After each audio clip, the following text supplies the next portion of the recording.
friends, it's Amy, your sewing teacher. I'm here today to talk to you about my trip to the Dollar Tree.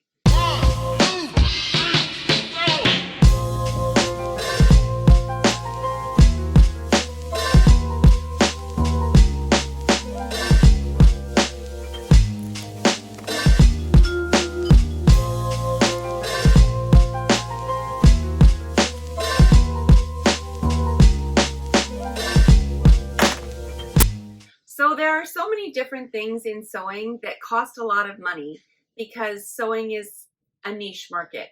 So over the years, come to find many things that can replace the expensive things coming from the dollar store.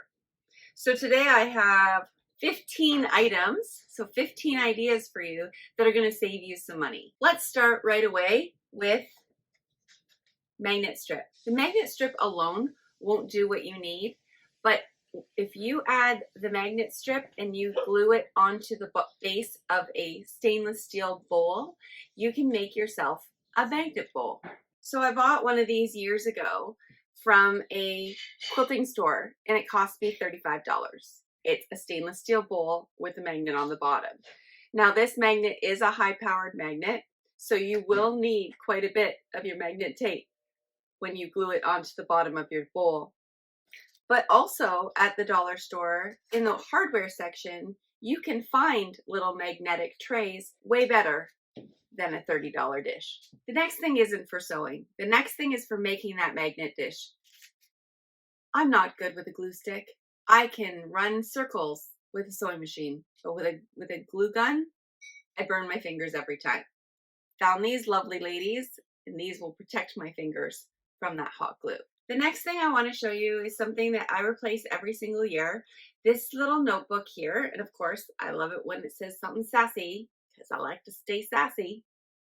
So every single year, I buy a new notebook, and the notebook helps me keep track of all of my sewing ideas, any new designs that I have, or anything that is going to be needed to be recorded for my business. I usually divide it in half, and I put my personal things in the front and business in the back. This is this year's book, and it's January, so this is my new book. The next thing I want to talk about are glue sticks. Glue sticks come in handy in so many ways in the sewing room. You just have to make sure that you let them dry before you try to sew over. Otherwise, you'll gum up your needle, and that won't be very good. But I love glue stick for holding zippers in. I run my glue stick across the top of the zipper tape, I glue it onto the fabric, and then I can just wonder clip it and there's no movement. Once it's dried, I can sew right over it, no problem. Another thing that I use glue sticks for in the sewing room is for when I make templates. These are cutting mats. I bought 4 of them because I have lots to do right now. But these cutting mats, they are fabulous for making templates. For a while, I was making templates out of placemats. It's laminated on the top and has foam on the bottom, and this is really good because the foam doesn't slide.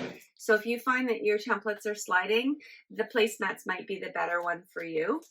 But I love using these ones because they don't take up much space. They're really fantastic.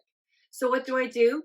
I print off my PDF pattern, and then I cut the pieces for the pattern, and I glue stick them onto either this one or this one, and then I cut them out with regular scissors. And when I do that, I end up with a template for a pattern that I use regularly. And then I don't have to worry about my pattern being destroyed, about having to print it off again, finding that file that I purchased. So now this time when I find that I really love something, I make a template right away. So I glue on the piece of pattern, I cut it out, and then I put them all together in one of these plastic paper protectors, sheet protectors, and then I put the pattern in with it. And then I take this and I hang it up. If this is my active one that I'm using right now, then I hang it on my bulletin board. If it's not, then it goes in my cupboard and it's all tucked away and I don't have to worry about losing a thing. The next thing I want to show you are binder clips. Now, binder clips come in all different sizes and can be used for so many things. I even sometimes will use a giant binder clip as a stand for my phone. But today I just bought the medium size ones, and I'm going to show you what I use these for. When I am sewing with leather or upholstery fabric or something that is bulky and might have bulky seams, I use a binder clip instead of a wonder clip. So let me show you one that I have actively working right now. So this is a pouch that I'm making, and it is leather and upholstery fabric on the outside. And all that I've done is I have attached my binder clip on the edge, just like I would a wonder clip.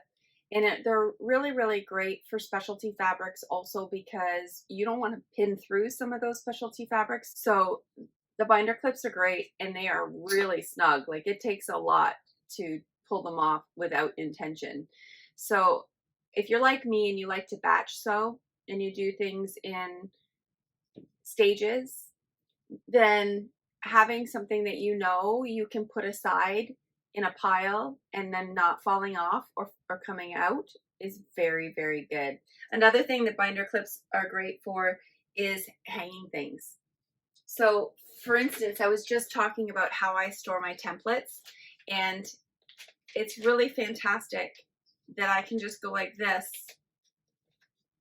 and I have an automatic hanger. Do not buy the Velcro from the dollar store that has a sticky side, because if you use your needle through the sticky kind of Velcro, your needle will gum up over time. Some dollar stores, you can purchase Velcro that isn't sticky, and that's the kind that you want to use. Next thing I'm going to show you is washi tape. I think that's how you say it. Washi, I'm sorry. Anyway, craft tape. This tape, I buy the skinny ones. There are 5 in this package. You can also buy them wider. I use it on my machine. I use probably about 3 or 4 of them at a time, and that way I know what each of the seam allowances that I might be using, where they are, and I can just gauge my fabric right up with the tape. So here's a picture of what that looks like. Next is a clip-on light. When you are advancing in years, or if you wear glasses, sometimes it's really hard to see what's going on in your sewing machine if your light's not working, or if your light works and it's just a dim light. So I purchased the clip-on spotlight, and this one's really great because it can clip on, it's battery operated, and you can clip it onto your machine, and then you can direct the light according to where you need it to go, and you have an automatic spotlight. The next thing I'm going to show you is newsprint. I use newsprint for almost everything. Newsprint is really great if you're doing your own designs, if you are trying and creating different things. It's a lot cheaper than printer paper. The other thing I might use would be craft paper. It is so reasonably priced, and it's recyclable. And when I am making garments, I have to often extend the length of things because I have a child who's 6'5", and I am almost 6 foot. So a regular ladies pattern often needs to be longer for me and for him. I extend the pattern and tape it on. So really cheap and very handy to have around the house. The next thing I'm going to show you are these hardware clips. They call these craft clamps at the dollar store, but if you don't see them at your craft aisle at the dollar store, you can try in the hardware aisle. They won't be pretty and have a pink handle, but that's okay. You can usually find them in orange or black or red. These are fantastic for keeping things where I need them to be kept. So I clamp things onto my table all the time. One of the things I like to clamp is my quilting ruler. So I use my quilting ruler whenever I'm cutting leather, and if I'm cutting something there I need a straight edge for. So what I do is I take my ruler, I put it down on my table on top of my cutting mat, and then I clamp it on. The next thing I want to talk about are cork sheets. Cork sheets come in handy for me because I like to pin things to the wall, and it's not really attractive to just pin it directly to the wall. So I have created a mosaic of these on my wall, and then I pin through them into the wall, and it's just a little bit prettier. So I use those as a bulletin board. If you don't like pins in your wall, then you should buy yourself a nice big thick proper bulletin board. Don't use these on your wall.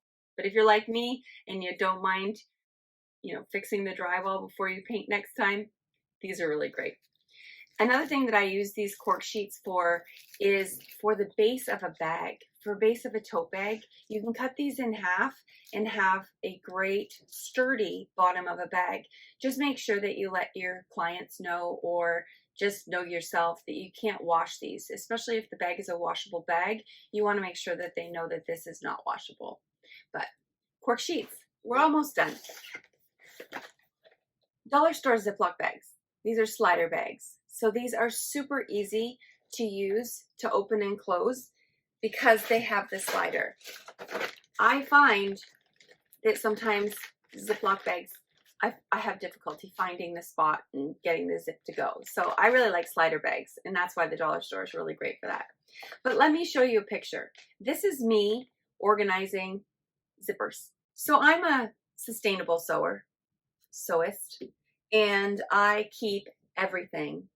And so one of the things that I have a lot of are zippers. So I arrange them by length, like you saw in the picture. And then I group them and I put them into the Ziploc bags. And I love these Ziploc bags because they have the great little window label, whatever you want to call that. And that is where I write what type of zipper it is. Now, the last thing that we want to talk about today. I love MacTac, shelf paper, self-adhesive wallpaper. It doesn't matter. I love this stuff. I put it on everything. At school, I put it on cabinets so that my room looks pretty. I put it on counters. I've put it on top of the dresser that I have in my room here. And I thought, you know what? I'm going to try using this on my cutting mat. Now, my cutting mat is a self-sealable, so I can put this in the bathtub and seal it every time it gets a little bit, too rough. So I decided to cover this, and I love the way that it looks. It gives me a tabletop to work on. And when I'm doing videos for my students where I have my camera pointing down at the table, it actually, because of the white and gray pattern, makes it easier for the students to see what I'm working on. And it's excellent. I also cut on this side. So if I'm cutting a bag with a template, I put the fabric down, I use my rotary cutter, and I cut around my template. And it doesn't look too bad. And the best thing about this stuff is I can just pull up the corner and begin to peel it off. It peels right back off. So here I have a nice, pretty surface for my table, and I can peel it off and then throw my mat into the bathtub to repair it, or I can peel it off and put a new layer on, and it can be fresh however often I want it to be fresh. Anyway, friends, thank you so much for joining me today. This has been 15 hacks from the dollar store for your sewing room and your sewing practice. Thanks for joining me. Please come back soon and see what else we have to offer. Subscribe by pressing the button, and the bell will give you notifications every time we put a new video up. Join me and my students on our sewing journey. Sew along with us. Maybe check out some of the fun videos while you're here. Have a great week. We'll see you next week.